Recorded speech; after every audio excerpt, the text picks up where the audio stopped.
For BRM drivers Peter Gethin and Howden Ganley, the transport is a hire car driven by Gethin, who won here in 1971. The atmosphere is light-hearted. You guys feel at all nervous before a race like this? Nervous? Nervous? Race? It's a race today. We're just going to the beach, aren't we? I think you do feel nervous, but not any more so than, you get used to it. I think every week you're doing it.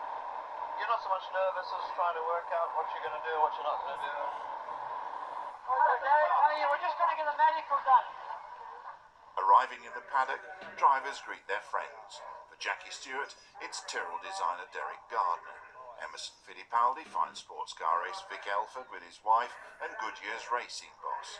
And when characters like Graham Hill and Mike Halewood meet up, there's always a joke.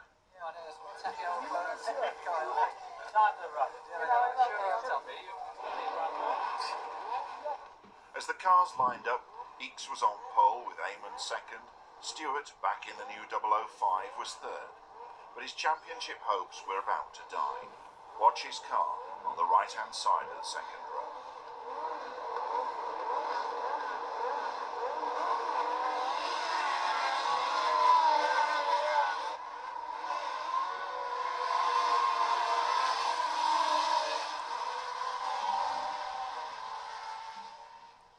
Fortunately, nobody hit the Tyrrell as it staggered off the line with a broken clutch, and Jackie was able to wave to a sympathetic crowd.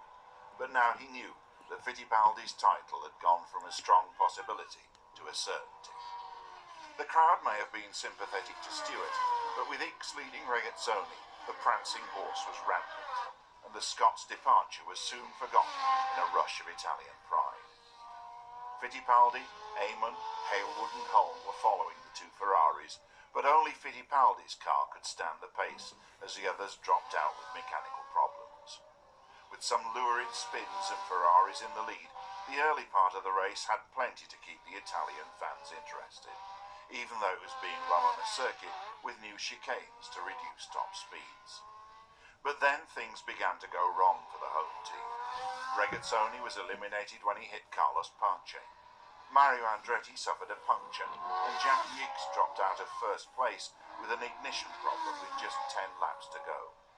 And the man who inherited the lead, Emerson Fittipaldi.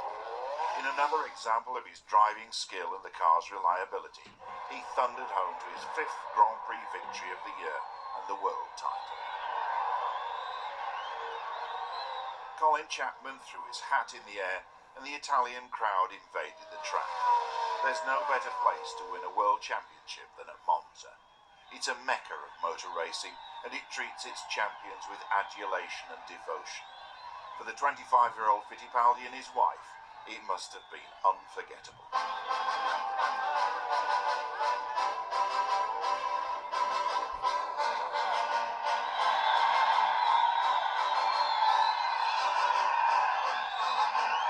Five wins in 10 races and only 2 races in which he didn't score points.